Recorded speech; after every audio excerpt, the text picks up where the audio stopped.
Hey, this is Charlie Maverick from Maverick Barbecue. You are listening to the Black Smoke Barbecue Podcast. Let's go. Welcome to Black Smoke Barbecue. We are a collaborative group that focuses on different aspects of barbecue from pitmasters from all across North America. Barbecue is a culture, and we discuss topics, ideas, and the methods of it on the Black Smoke Barbecue Podcast. Our mission is to spotlight those lesser-known content creators in backyard barbecue, catering, food truck operations, as well as the African American experience in modern day barbecue. Sit back, relax, listen, and enjoy the show. Get it all out. Get it all out. Ladies and gentlemen, we are live, and this is the Black Smoke Barbecue Podcast. I'm Brandon from BKC Cooks, y'all. We got a great show today with a bunch of the fellas, but we need y'all to do something for us. Make sure you subscribe right here on YouTube and anywhere else you get your podcasts. Look for Black Smoke Barbecue. Hit all those buttons. And we have a Patreon now, y'all. Make sure you get over there, get yourself a membership. All types of great benefits that you don't get here on the free YouTube channel. Get early access. You get special shows that we don't post here. And you don't want to have your kids around. Trust me, we have a whole lot of fun, y'all. And again, this is a Black Smoke Barbecue Podcast. But barbecue is not just the code we live by. It's the culture we embody. Yo, I'm going to introduce the panel, man, because we're going to be kicking it hard today. We got some topics, and I got a bone to pick, too. But before we get into all that, let me introduce y'all to the bros. We're going to start with my man, Al, from the Dog Fathers Barbecue. Alvin, what's going on, bro? Man, what's cracking, B? How you doing? Man, I'm good, man. Long time no see.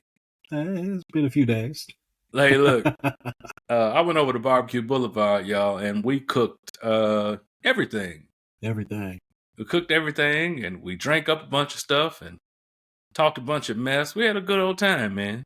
And got you on that island old-fashioned finally.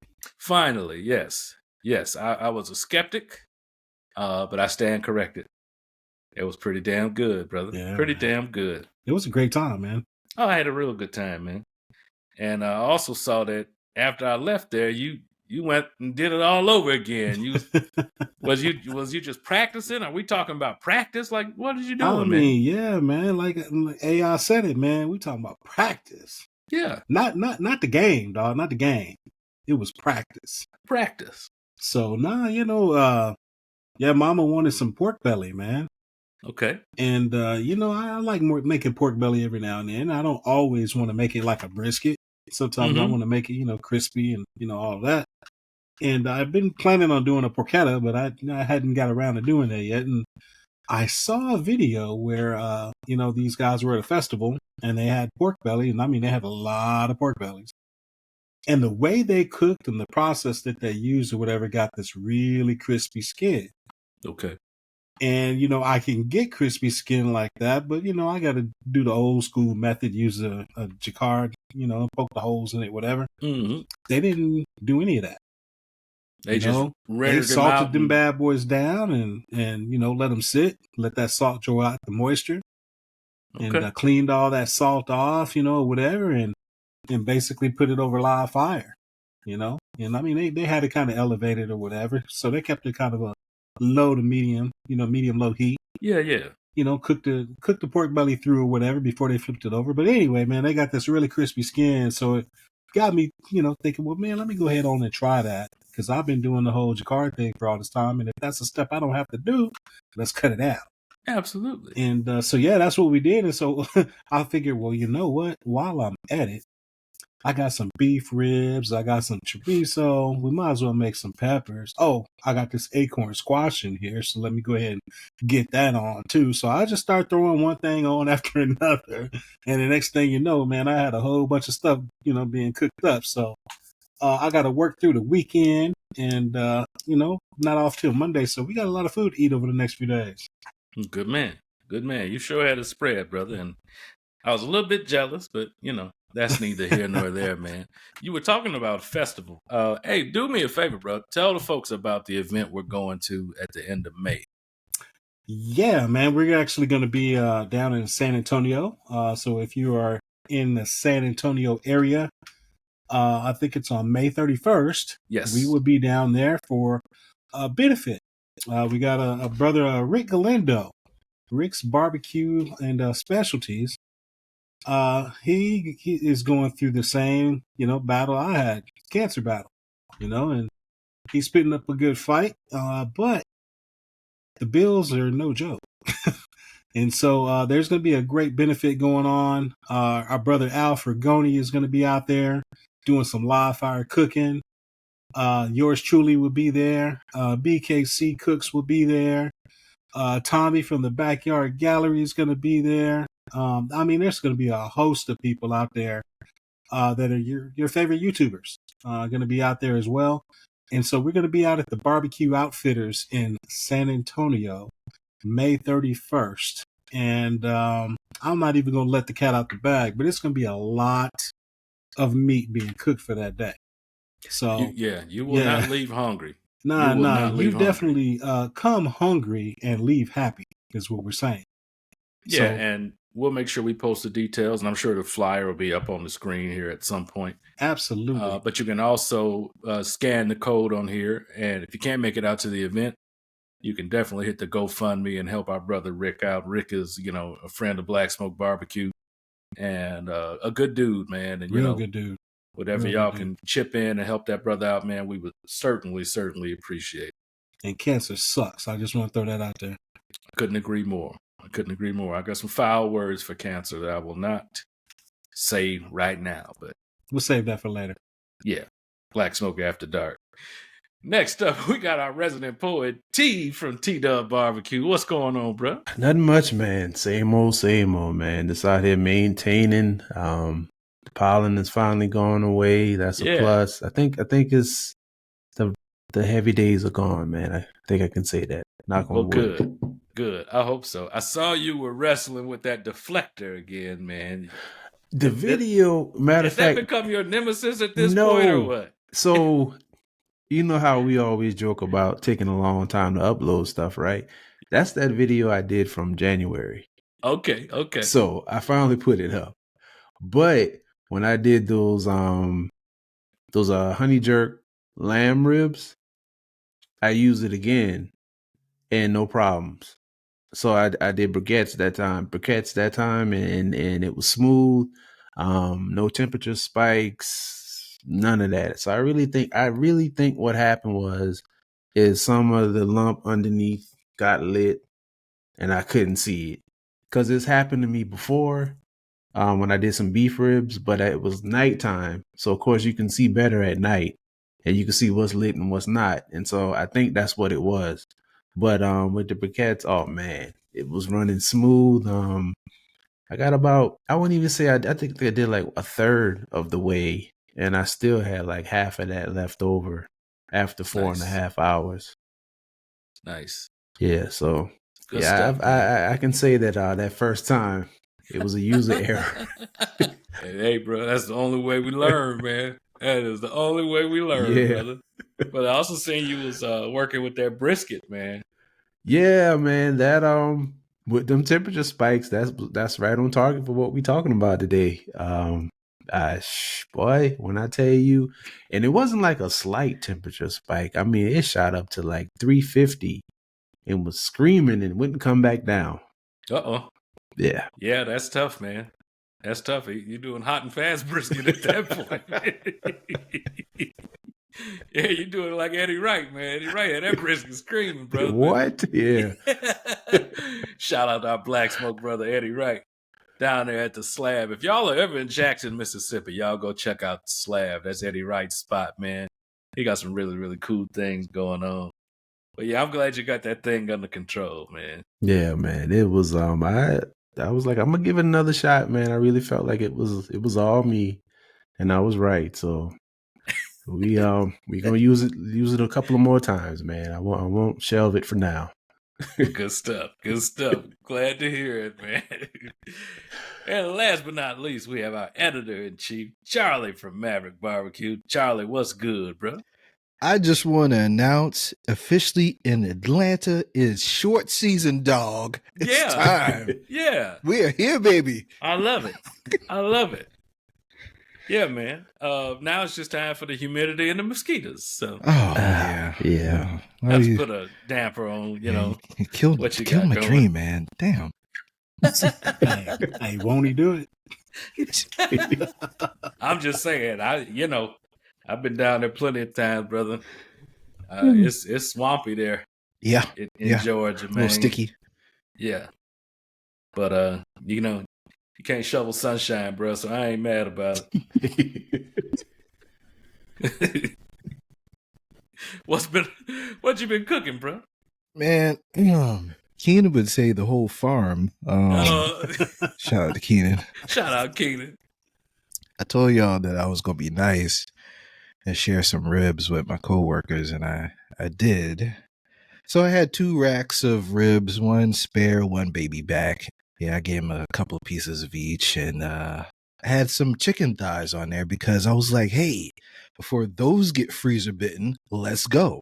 Yeah. So we did that, made that happy, and it was Easter. This all happened on Easter, and I was talking with my wife, and I think she was talking to her mom, and her mom was like raving about the ham that she got, and I was like, oh shit, I gotta go to the store now. So I threw a ham on the smoker, and it was all fun. I got the over under cranked up for the first time in some months. We had to get familiar again. I haven't seen you cook on Oveda in quite a while, man. Yeah, man. I don't run it when it's cold because that thing will eat some wood up. but yeah, it was fun out there. Dodging some bees. Not happy about that. Man, don't let the bees run you off from your smoker, man. Man, look. If they keep bouncing on my shoulder, this is like a thing. I don't know if they ever do that to anybody else. Maybe I'm the only person, but you hear them. It's like, zzz, and you're like, they got to be doing. And if you look to whatever direction, they're right up in your face, right? Yeah, it's quite unnerving, brother. I got fire stuff in my hand. I'm trying to drop it on wood deck. Help me out here. When those jokers get the buzzing in your ear, man, it'll test your manhood a little bit for about a half a second. You seize up a little bit. Yeah. What is that? Yeah. Don't drop it. Don't drop it. There'll be no punk. Just don't go high pitched though. Right. Ooh. No, don't do that. Man, listen, when I used to have my my pest control company, when we'd be out for like a bee call or a wasp call, man, it never fails, man. You spraying, knocking stuff down, you think you got them, all of a sudden you hear that. Yep. No! And you think you want to attack, you take off running, and it'd be one survivor, but he done ran you off the whole job. Yeah, like, I ain't afraid to admit it. Oh, yeah. And anybody got something to say, let it be buzz in your ear. Let's see what your reaction is. Look, man, we got a couple things to talk about, but as I told y'all in the pre-show, I got a bone to pick. And it's... So check it out. There's this term that is becoming more and more popular in barbecue. And I am totally against it because it is asinine and absurd. And a lot of y'all right here in Black Smoke have used it. And I am petitioning y'all to stop. Oh, God. This term is dry brining. There is no such thing as a dry brine. Oh, beautiful. I know that. A brine is salt water. For all those listening, when y'all using that term dry brining, yeah. No, there's an old school term. Some of y'all may have heard of it. It's called salting. It is not dry brine. Brine is a very, very saturated saline solution. That's what a brine is. If you're not soaking it in salt water, you're not brining. You are simply salting, ladies and gentlemen. Thanks for coming to my TED Talk. I, too, have used this term. Oh, yeah. I know you have. Yeah, me too. I know it's wrong. Yeah. Yeah. But you know what? Every time it's one of those terms that's been socially accepted. Yeah. Mm-hmm. Yeah, I'm here to put a stop to it. Like irregardless. Irregardless. It's not a word, people. Yeah. It's like conversate. Correct. Yeah. You know. Correct. No. We've accepted too much. Everything ain't okay. Draw the line. Yeah. Yes. I'll do my I- best I- not to use it anymore. I would appreciate yeah. that, brother. I I do my didn't know part. we were gonna need a therapist to come to the pod today. I mean, How does this make you feel? yeah, Brandon. I mean, How does you it want to make me express feel? yourself? Yes. Angry. Do Angry. you want to harm others? Yeah. Do you hear voices? I just want to kill Yeah. that term. I don't want to harm other people. I just want that term to die. But I'm curious though, like, what was your awakening moment? Because we've been using this for a while. You know what? From the first time I heard it, I was triggered. And I have just really been working on myself because I tend to attack people about grammatical situations and whatnot, and just trying to be a more tolerant and forgiving person. And so I've been letting that slide for Making a long amends? time. Yeah. I'm not making amends. I'm just trying to be a more sociable and less of an asshole. I mean, let's just be honest. I'm just trying to be less Brandon. That's all. And you know, man. I often will force my opinions and way of thinking on others, and I just try to pull back from that. But I'm just fed up. That's all. It's cumulative. That's all. You know what Using I'm big seeing. words tonight. You know what I'm seeing in my head, right? Tell me. I'm seeing you somewhere, man. We had a big barbecue function, and somebody say dry brining, and Brandon goes, "Bing, 40 people." I ain't gonna do nothing to nobody. I'm gonna tell them how I feel about it. Oh man. I ain't gonna do nothing to nobody. You could be like chasing foods with tongs. That I might do. hey, you could be like on Harlem Nights. Like, stop it. Yes, Stop it. absolutely. Don't say that stupid shit no more. That's. Well, I'm gonna pray Yes. for you, brother. I'm gonna pray for you. Yeah. And I'll do my part to I stop. appreciate it. Yeah. I will try my best. That's all we can do. I'm trying to remember if I've said it before. Now, You have, now I sir. feel like I want You to have. say it just so. Just have I right, said just it? because You have. I Yeah, blame let Food me- Network. I blame let me- them. I just want to say it like one good time, just so I can say I fit in. Dry. I know where you live, bro. I know where you live. Oh man, you the second person I know that gets triggered by those words. Is that right? Yeah, man. Yeah, my other brother is old Dash. Oh, okay, yeah. Yeah, Shout out Dash. Yeah, man. I remember one night him doing a live stream, and that whole conversation came up, and it got quite comical. And of course, you know me. I just had to keep messing with him.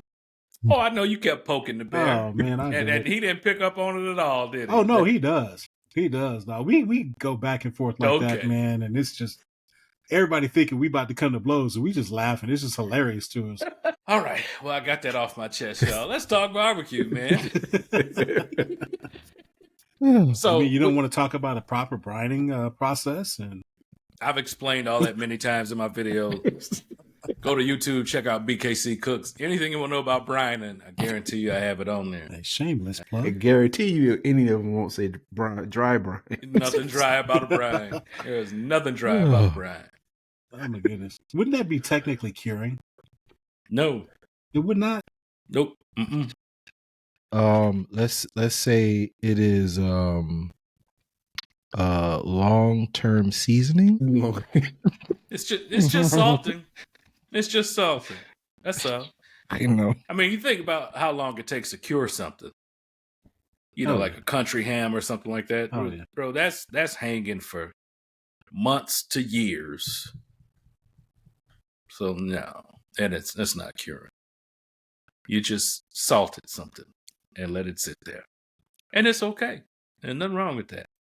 It's just something wrong with calling it a dry brine. That's all. Yeah, get yourself right. Yeah. Get yourself right. Yes. So I am curious about something though. Lay it on me. So what do they say in the DR, bro? I wouldn't know, man. I've only been once. I can tell you what they say in Belize. Oh, I can tell you what they say in Belize. Hey, Belize and Costa Rica, right? Correct. You know what they say? Listen to BK. He knows what he's talking about.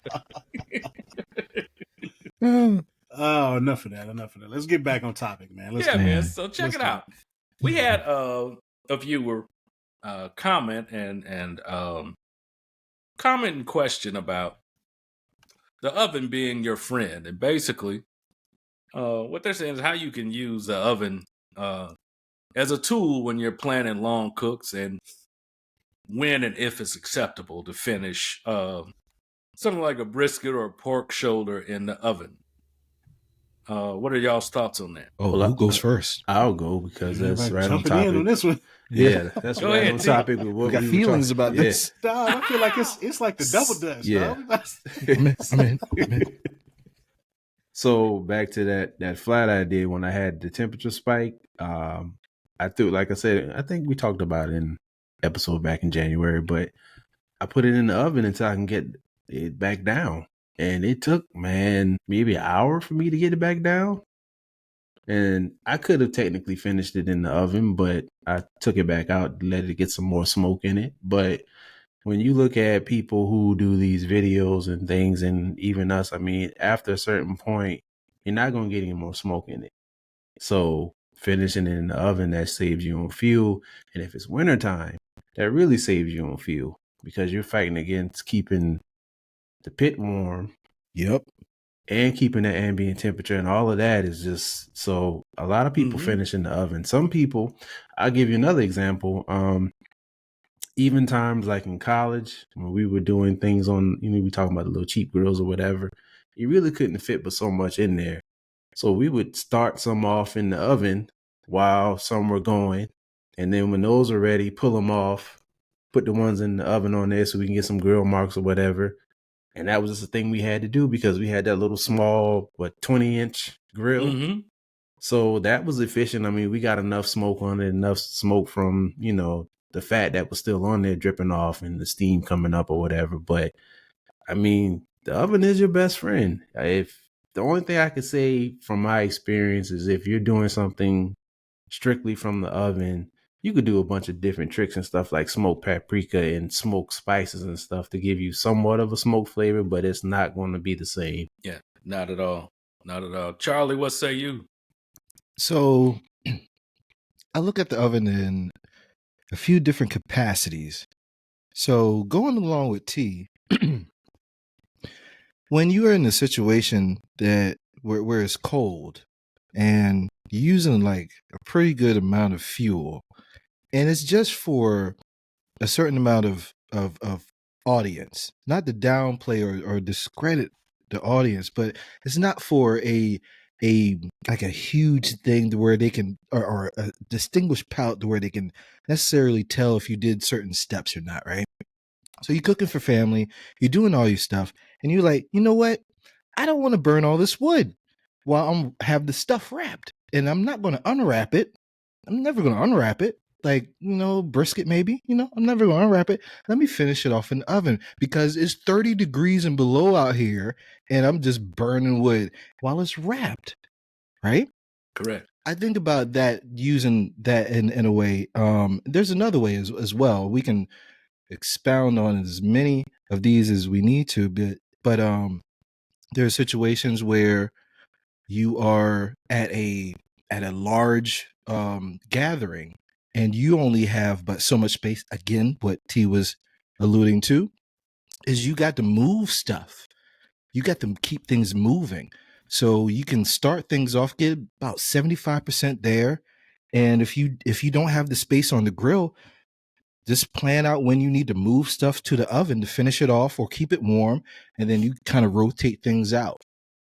The other thing is you can set it as the lowest temperature as you can get to and try to hold your meat if you need to. If you don't have a grill at a location where you're catering or whatever, and you just can't do that, use that oven to heat that food back up. A lot of things. Oven is definitely a tool that is used often, especially in the winter, because I'm not burning wood just for the sake of burning wood. No. I'm not doing it for videos. No, it doesn't make sense. No. Al, what you got, bro? Man, if you're using the oven, that's not barbecue. That's trash. No, I'm joking. Y'all know I'm joking. Y'all know I'm joking. Hey, I look at it like this, man. Seriously, speaking, man, use what you got to. You know, if it's available to you, use it. You know, I'm absolutely inclusive. You know, when I teach people barbecue or whatever, you know, the same argument can be had for whether you're not use a pellet cooker. You know, you set it and forget it and walk away. And I don't, but a lot of people do. But you know, I'm just all about saying, you know, dude, use what's available to you. And if you got to use the oven, then use it. You know, now with that said, I'm not going to lie to you. I have a bias when it comes to seeing people boil ribs and then call it, you know, barbecue ribs. But nah, if you're using the oven or whatever, man, it's another tool. It's another avenue. And I'm joking, man. Even if you boil your ribs or whatever, hey, you know, do what you got to do. Okay, Go see, for no, it. see, I'm sorry. We're going back to that. I'm Everything not is saying it's for acceptable. me. I'm just saying there's going to be Bruh. some people out there that's going to be the level of, you know, what they're yeah. capable of doing. Yeah. And I don't want That's to true. be that guy to say that if you can't burn a fire to make barbecue, then you need to stop. I'm not going to say that, because the first step is to just get comfortable with whatever you got. And if that's the true. avenue that you got to use to be able to have that, use that as a gateway to maybe gather some sort of something so that you can make that step outdoors to the grill, then go for it. Because I'm not going to shoot somebody down for that, man. I'm all about trying to get as many people outside in the backyard cooking and having a good time as possible. Use what you got to use. And if what you do and how you do it, you like it, your family likes it, you can't let nobody else tell you do something different. That's All of facts. I just want to say this. I like that. Yeah. This is one of those instances where I don't like it when you're right. He said it. He said it all. And I'm going to leave it at that. Now, back to the subject of the oven deal. Everything y'all said is absolutely, in my opinion, 100% correct. And I want folks to understand there is no shame in utilizing an oven. And I'm going to give you a perfect example. And Al, you will be able to verify this. Here in Texas, where brisket is king, you need to understand something. At the most heralded joints, who supposedly have the best barbecue and the best brisket, your meat will have been in the oven just as long, probably longer than it was on the pit. Yep.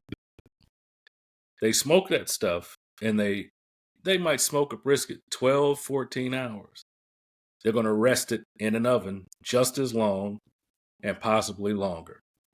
If they don't sell it, brisket is one of those cuts of meat that once it has been cooked properly and to its point, it will hold beautifully for a long, long time. Very long time. Your brisket may have been cooked 2 or 3 days ahead of time, and it's going to be just as luscious, just as delicious, because they're holding it correctly. And so, yeah, there is no shame in utilizing that tool. There is shame in boiling ribs. I'm sorry, I cannot go along with y'all. I can't do it. I'm sorry, I was trying. See, that's what I was telling y'all. I've been working, but I ain't there yet. No, but No. what about the ones out there saying, no, that's bull. I know it. If I can taste it when a Right. brisket was made 2 days ago. And, you know, No, you can't. can't. Then I No, you call can't. bullshit. that's just like you could taste the mustard on it too, right? Correct. No, you can't. Right. I am not going to get into names, but Al and I have been in several pit rooms, and they've told us this is our process. This is how and these are huge names in Yeah. barbecue, very famous, very popular, and highly touted barbecue joints. And their barbecue is fantastic. Yep. But believe me when I tell you, we've been in several pit rooms and heard it from the horse's mouth that this is what they do. Yep. Mm-hmm. And I've seen it, I've seen it too. you know. And I've seen them. We've seen them shoving it in the oven as we were there. Absolutely. And So you bring me to another, quick little side, topic on this kind of deal. dude, I had somebody get in my comments last week, Uh-oh.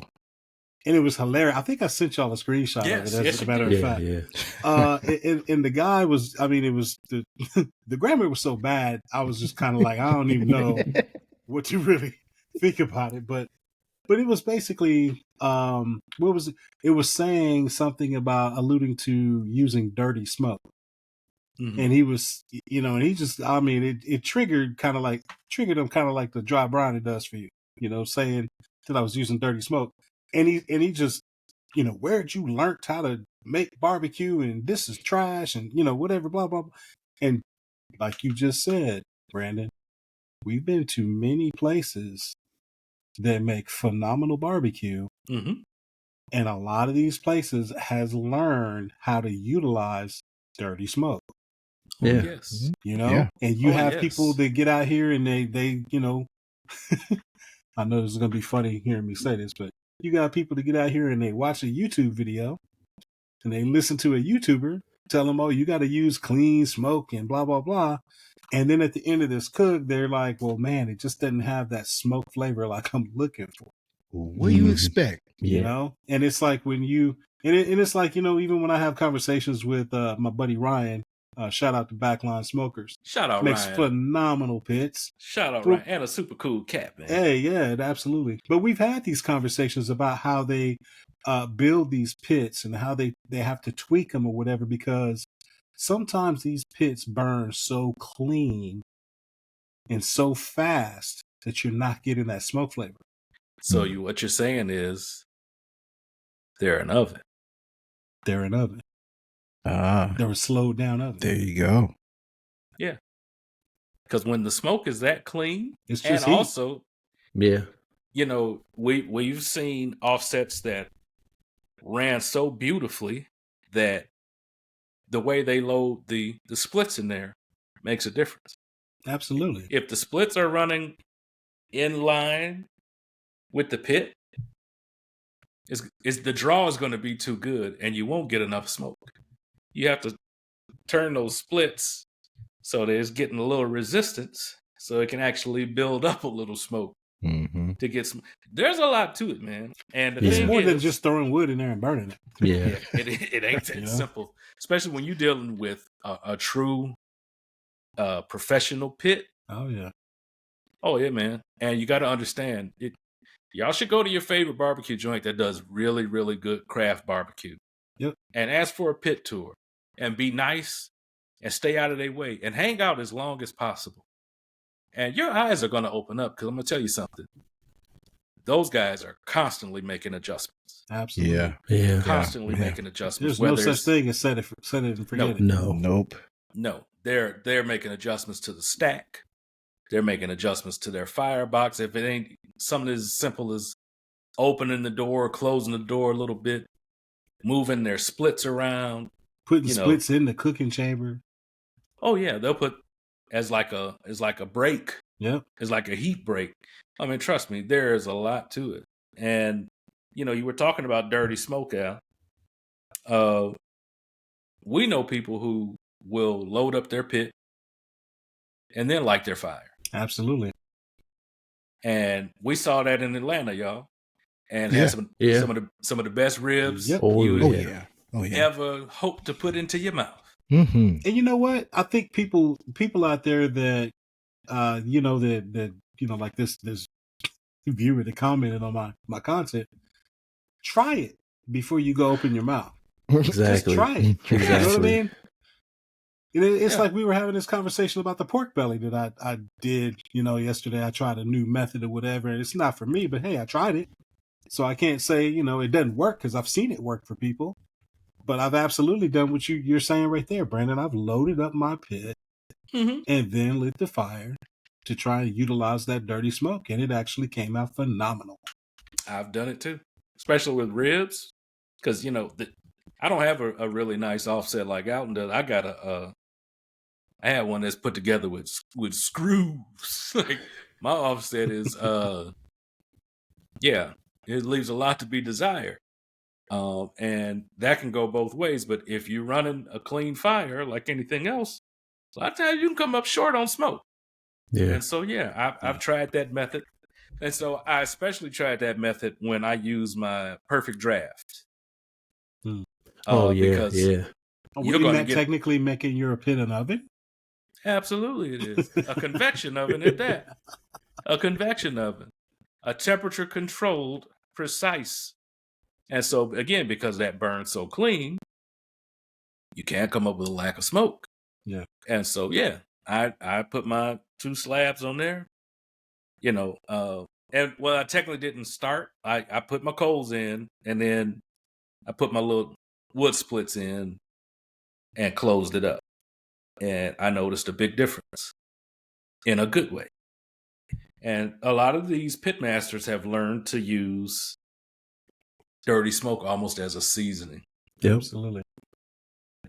And so again, there's a lot to learn out here, y'all. And you don't know what you're talking about, shut your mouth. Sit back and learn. Or as Al said, try some shit sometimes, man.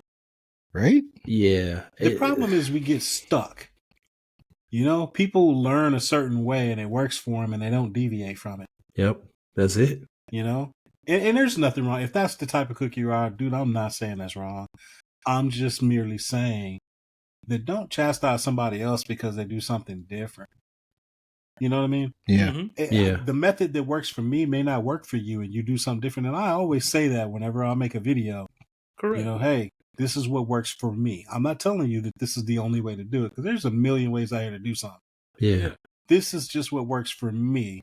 Try it. If it doesn't work for you, tweak it and find something that works for you. And I think we should clarify too, y'all. When we're talking about using dirty smoke, we're talking about using it in doses. We're not talking about running a dirty fire throughout your whole Absolutely. cook. That's going to be nasty. Yeah. You're going to have some terrible, terrible barbecue if you do You'll that. be burping that up for a week, man. Yeah. Absolutely, man. Yeah. Absolutely. And I want to So- say one thing too about that. I think where people fail at with understanding is like they may see somebody that they revere as an expert, and just because they say it in that one video, there could be other videos where they've said something different, but that one video they saw is like, yeah, that's law. That's the only way. And to echo, you know, what you were saying, try it first before you tell somebody else their way is wrong. Just try it. Mm-hmm. How did they figure it out? They tried something different. Exactly.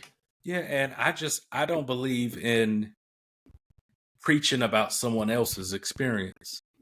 If you haven't done that and you haven't experienced something to the counter, how can you go telling people that this is what you should be doing if you haven't done that? You know, that's like what I'm saying. That's like telling someone, you know, I'm going to go to Hawaii. Oh, no, you shouldn't go there. But, well, what didn't you like about Hawaii? Oh, I've never been. Shut up. But I saw Shut it your on mouth. That's a YouTube. great example. Yes. Shut your mouth. If you don't have experience in that, just look. That's all it takes. Please. That's all it takes. I'm sorry to be rude, y'all. Wait, so are you saying that you actually tried boiling ribs, Brandon? No, but I'm going to tell you something else. I've never sat down to a steaming bowl of dog shit either, but I know I don't want it. Like, there are some things I think that go without saying. Ain't that Oh, bad. man. You I know mean, what? it's not great. I'm just saying, That- there's just some things I know that I don't want. Oh, Somebody might man. enjoy a big old steaming bowl, but Oh man. I know I don't want it. You know Oh, man. what? I think we probably need to take a break after that one. Oh man. Let's pay some bills, y'all. Y'all check out our sponsors and their amazing products and do a little shopping with them, y'all. This certainly helps us out. We'll be right back. We'd like you to meet Sweet Charlene, the barbecue seasoning created from family bonds that is low in sodium but high in flavor. It doesn't matter if you're a beginner or a seasoned pitmaster.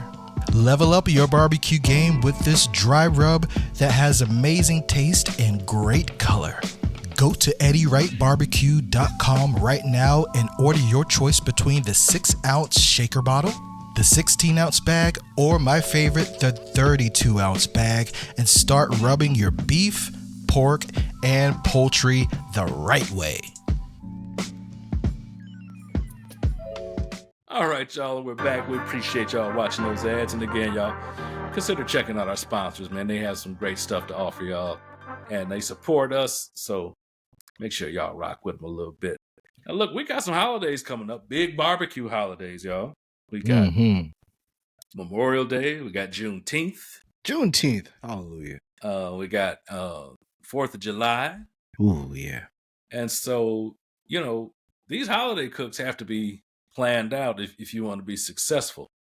What would y'all say is your best practices and your best strategies for planning out these big holiday cooks? Make sure you have everything you need days in advance. Now, when it comes to picking out your cuts of meat, yeah, definitely days in advance with that too, because if you wait till the last minute, all the good stuff is gone. That's true. Yeah. If you wait to the last minute, I mean, down to the utensils, the paper plates, the cups and stuff, ketchup, I mean, you name it, man. Make sure you have all the fuel you need. Even if you have a gas grill, make sure you have enough propane. Amen to that. Because Yeah. And you if don't you want that running out. make sure you got enough water. I seen it happen. Yeah, me Not too. pretty. And you want to talk about finishing in the oven? That is your only option. You got No no choice. choice.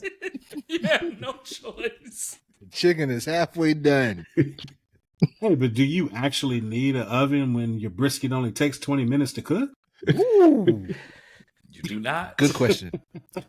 Did I tell y'all that this off subject real quick? Because I can't remember if I ever said this part, but he had a custom pit.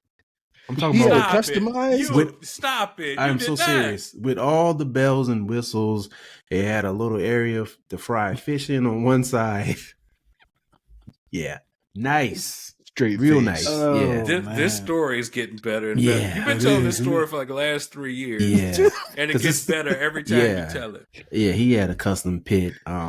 It's just one of those things where people try to do things that they're not, custom with. And Uh-huh. I tell you, he they tried. sliced it up and did it like steaks because maybe they realized like, we should have did this yesterday, but they just sliced it up and did it like steaks, And like I said, I was like, okay, they say we're having brisket. I'm like, well, where's the brisket? I see the steaks on the grill, but oh, this is the brisket. Okay, well, Story never gets old. I swear to yeah, God. Never. But the most important thing is he tried. He did try. He tried He something. tried. He found out what he didn't know. Nah. Exactly. Found out what he So didn't know. afterwards, did he think that was the greatest choices that he made in his life? Probably because he's one of those cats to where one of those people who pretend like they have it all together and they don't want to admit that they don't. So probably in his mind it was a success. Oh man, that's tragic. Yeah. And if it isn't, he wouldn't tell anybody else. Hey, they say you're supposed to fake it till you make it, right? Yeah. Well, it is a point where Until you make it. What if you never make it? Yeah, you just end up being fake because you never Correct. make it. Correct. In your head, That has you already expiration made it. date.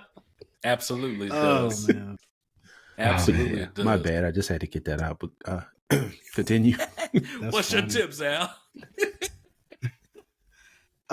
Man, honestly, because we host events all the time. And we cook for large crowds here. Barbecue Boulevard gets packed. So for me, man, it's all about trying to do as much work as you can beforehand. I've gone yes. through I've gone through many times of having a house full of people, and I never sit down the whole time. I don't even really get to eat. I'm not socializing as much as I want to because I'm having to man a grill, and things of that nature. And don't get me wrong, because that's my safe space, man. When all hell is breaking loose, you put me in front of the fire, I'm good to go, right? But it's not really conducive to being a good host when you're on the grill and everybody's just kind of left to do whatever they're doing. So we kind of had to tweak how we do things. And so for us, like I said, we try to do a lot of things ahead of time. And I try to do, this is going to be so funny, but I try to do things to where I can have everything cooked and resting in a what? in an In a oven. oven. Or a food warmer. I actually have a professional grade food warmer, which is AKA basically an oven. an oven. Mm-hmm. And yeah, we'll have stuff ready to go and have it sitting in the food warmer or in the oven, so that when people are starting to show up, I can enjoy it. I can socialize. I can have a great time.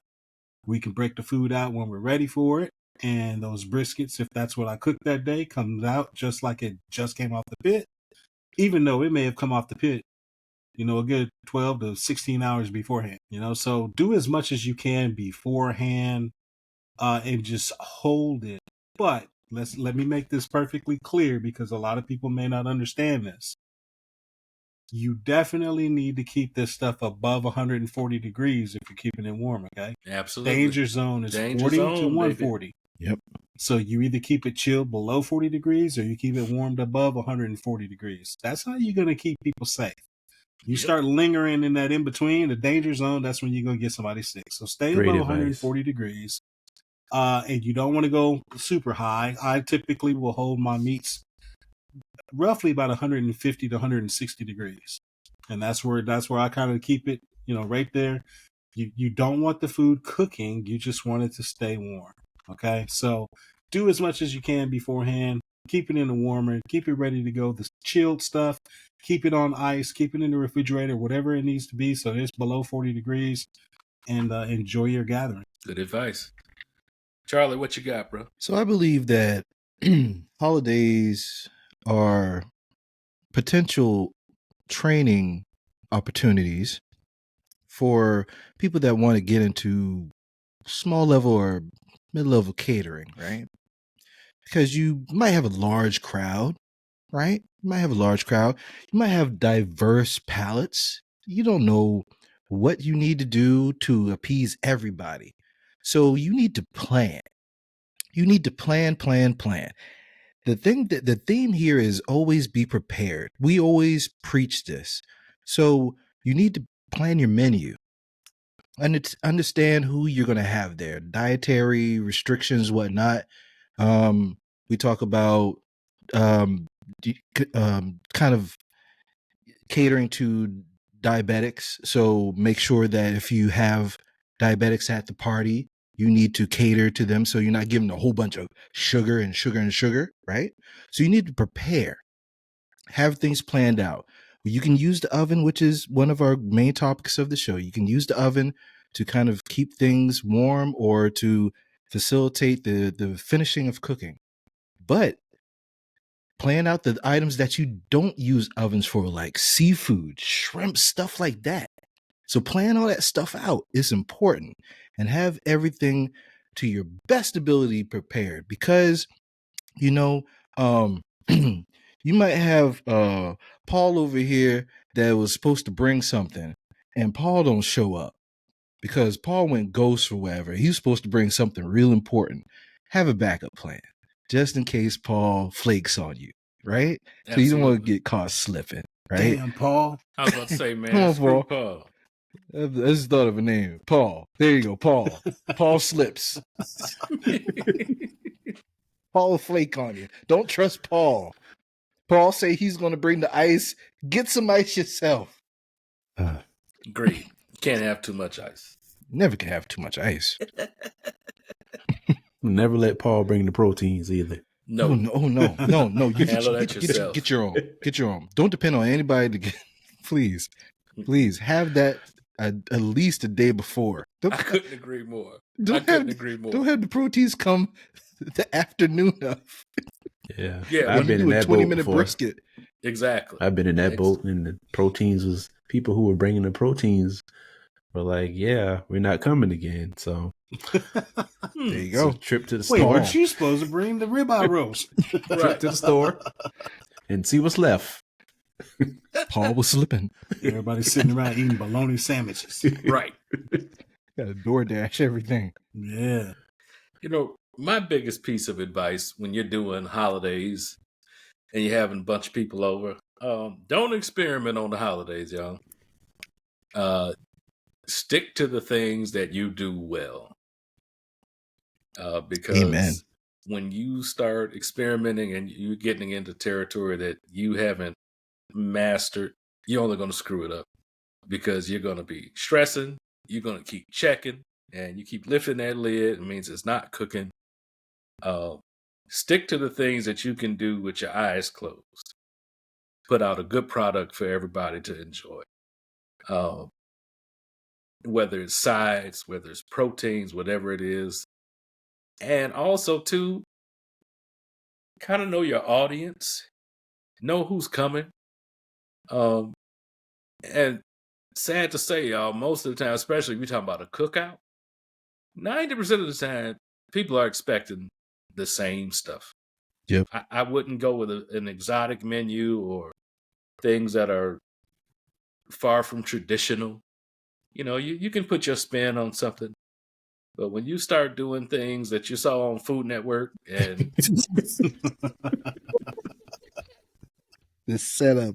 and it's not to say that you can't execute it. It's just a good chance that you're going to have a lot of stuff going to waste because people aren't going to try it. Yep. Yeah. And it's just going to be sitting there, and that's money and food wasted, and we don't like either one of those. It's gonna be And mad your at feelings yourself. going to be hurt. Great. Yeah, your feelings going to be hurt too because you're going to be put a lot of effort into that. Yeah. And, you know, look, chances are it probably was great, but everybody don't want, iguana tail Brussels sprouts on 4th of July. I mean, it's just like, I just came up with something. Yeah. I don't know. Especially when you you deal with know- older folks. They was like, Oh, yeah. yeah, I'm not yeah. eating that. They kill your dreams in a second. Sure will. Why do I feel like you talking to Keenan, Brandon? Wow. No, because I'm telling you, Keenan's people, and I love Keenan to death, I swear I do. Keenan's people are not going to be surprised with his exotic That is fare. true. Whale. Wait, something? for everybody that don't know, Keenan is one of our members of Black Smoke Barbecue, and Absolutely. let's just say Keenan is very experimental with his choices to cook. And I'm going to tell you something, brother.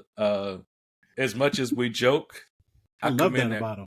I commend that brother for being that Yeah. adventurous. Yeah. Keenan Yeah. is Yeah. fearless. Yeah. Yeah, Now yes. there is some stuff he be like, There's some nah. stuff I'd be like, woo. Yeah, And you know what? And it's again because it's my hang up, But I think people could learn a lot from Keenan as far as what. absolutely. Hold on. I would say that Keenan is like Hove. He went through that so you wouldn't have to go through that. Oh yeah, Yeah. Now he will also. Let me tell you Yeah. something. If it's a bust, he will tell you in a minute. Hey, Exactly. That wasn't it. But the fact that he's willing to try all that, hey, he's better than me. And That could be yes. a whole show, man. Having Keenan on talking about all the different stuff he done tried. we need to. It's been a while since Perfect. Keenan been on. Yeah. here. Yes. We need to get Keenan Yeah. on here and talk about. And I love his. Y'all check out In the Smoke with Keenan. Yeah, Yeah. Here on yeah. YouTube. He and his son have a little series called Grocery Store Adventures. Yeah. His son's in culinary school. But they go and they pick up these items, and most of the time these items are international. So they come from all different types of countries and cuisines and things. so you ain't And- gonna find it at Kroger's or HEB or whatever. You might, but very often they're going to those specific markets. Yeah, And man, they have some really, really cool stuff. Yeah. And I love their honesty. Me too. Yeah. yeah. I love that they're that open, because I'm not a very open person, especially when it comes to food. But I love their honesty because there are some things they'd be like really surprised at how good it is. Sometimes they're really surprised that this is not great, But they keep it real, and it's Entertaining. it's very entertaining. Yeah. They're on over 100 episodes of Oh, Grocery Store man. Adventures, man. Yeah. So yeah, they Shout get it out. in. So shout out to Keenan and Tyrell. Y'all keep that going, Yeah, man. man. That's good stuff. Yes. That's Yes. good stuff, man. Love it. Well, look, bros, we up against it, man. I think we're gonna get ready to wrap this thing up, man. Anybody got any final comments or parting words? Yes. You can use your oven. Yes, you can. Yes, you can. And But- you can boil ribs. No, hold on. But hold on. Don't just throw the stuff in there and go to sleep. Just thinking that is don't do that. You never know what can drip. You never know what can drip. Had that happen. Let me tell you something. Mm-hmm. In my 20 years as a firefighter, the worst call, the call I dreaded the most, was what they call food on the stove, where food is burning. Oh, Let me tell you something, brother. I have been to explosions, industrial fires, unimaginable things that people would be mangled and entrapped in and everything else. I would rather fight a towering inferno than go to food on the stove. It's something about that smell. when food has been burnt and burning in a pot for an extended period of time, there's this thick yellow haze that fills the house. And dude, that smell, you cannot get it out of your nose for like a good 12 hours. And we would have to set up our big positive pressure fans and on one side, smoke ejectors on the other side of the house to get, and you would be amazed at how long it takes to clear that smoke. And that smell is going to be in their house for weeks. So yeah, don't go to sleep on your oven. If you made it out. Man, look, I got a story to tell y'all when we get off here about I'm telling you. A young lady with a food on the stove call. That is quite hilarious. But yeah, if you don't have it completely and totally wrapped, and like you said, Charlie, where something is not going to drip and you don't risk a disaster, don't go to sleep on that stuff, man. You gotta pay attention. Yes. Always safety first. Absolutely. All right, y'all. Well, with that being said, we're going to ready to wrap this thing up. Tell the folks where they can find you, bro. You can catch me at tdub.bbq on Instagram, Facebook, TikTok, Threads. You can catch me at tdub-bbq on YouTube. And you can also catch me at the Brown Sugar Cafe for Poetry and Conversation. Season 4 of the Brown Sugar Cafe is almost at an end. So be on the lookout for, I think when this airs, we'll be just getting ready to publish the finale. So be on the lookout for that. It's National Poetry Month. Make sure you grab a copy of my latest book, Paint is Not Our Only Paintbrush. And that can be found on my website, thebrownsugarcafe.blog. And I think I covered everything. Al, tell the folks where they can find you, bro. Hey, you can find me at the Dogfathers BBQ on YouTube, Facebook, Instagram. That's DAWGFATHAS BBQ. You can also find me on the Pit Boss YouTube channel on a playlist called The Backyard Bosses. So, hey, come holler at me. My man. Charlie, how about you, bro? Everywhere you see the name Charlie Maverick and lurking somewhere in comments on some platform on the Black Smoke Barbecue podcast. And let's be friends on Patreon. Let's do that. Yes. Yeah. Yes. Make sure y'all subscribe right here on YouTube and anywhere else you get your podcast, the Black Smoke Barbecue podcast. And as Charlie said, we do have a Patreon, y'all. Get on over there, get your membership. It's quite reasonable. We have a lot of fun over there. You get a bunch of benefits that you don't get here on YouTube. So definitely worth checking out.